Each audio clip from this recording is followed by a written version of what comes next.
played it, that tempo in the competition when I was 12. Come to think of it, it was easier to play then than it is now. And I guess it startled everybody because most of them had been playing,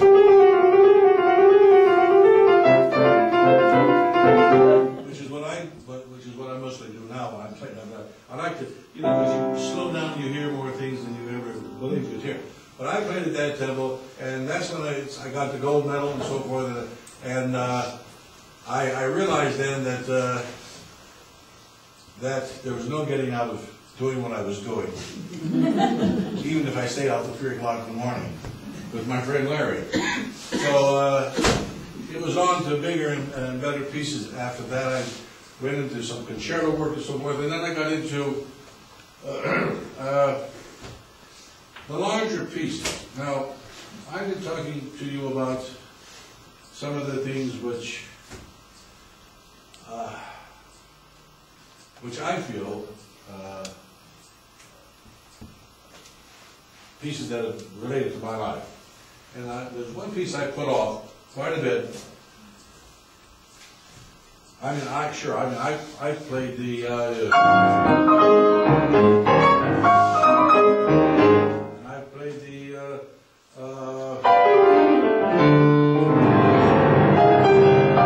all the big pieces in the.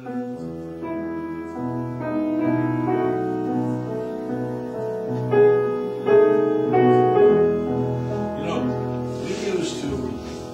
we used to be more concerned about the singing tone and everything. And I hear people today taking a very vertical approach to playing the keyboard. They would play this like this. And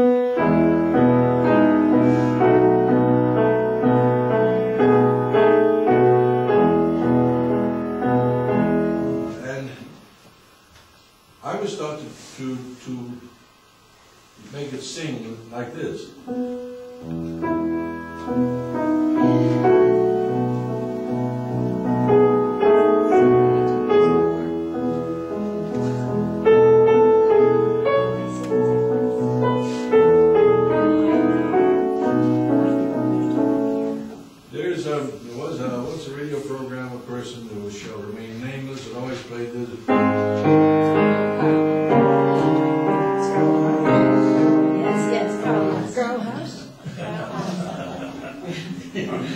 Bless his heart.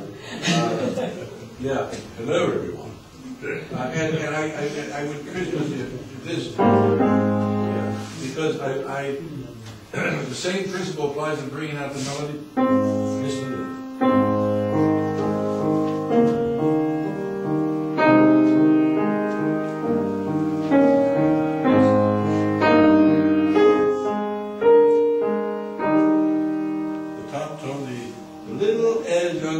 Instead of, nobody wants to hear the machinery. Well, at any rate. So I made the transition. Finally, my hand grew. I was able to play certain things, and then I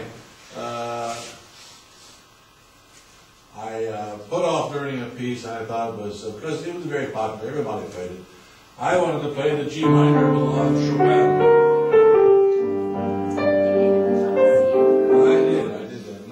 Sonatas, and by the time I was in junior high school, I had done all of his musical studies, which prepares you for almost anything to come in his own music.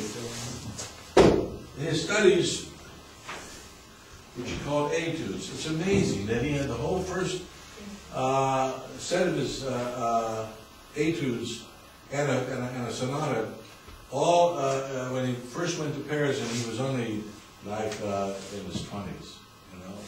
I mean, some of these, these etudes, some of them are very,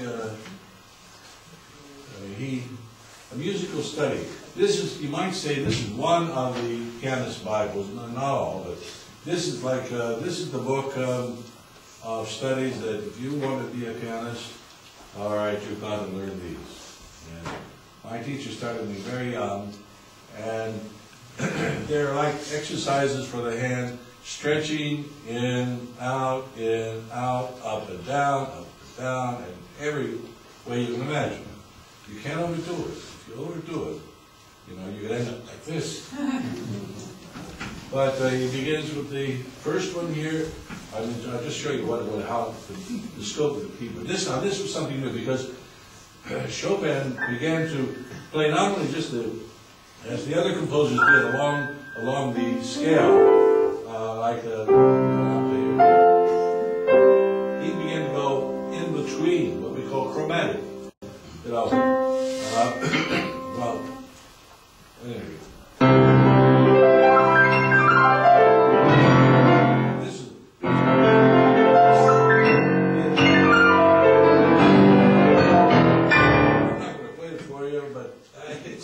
It's the big study, and you have to go very slowly up, and it stretches the hands out and brings the hands close together. And then, right after that, he has a real killer. It's one for the weak finger. If you put your hand, all your fingers down, and try to raise your fourth finger, that's this one next to the fifth.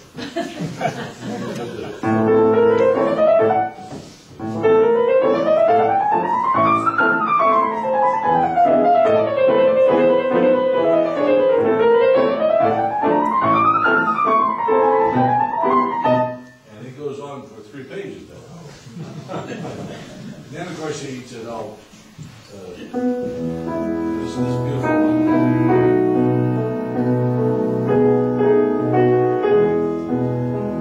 So there we go on, and then he has one that does everything.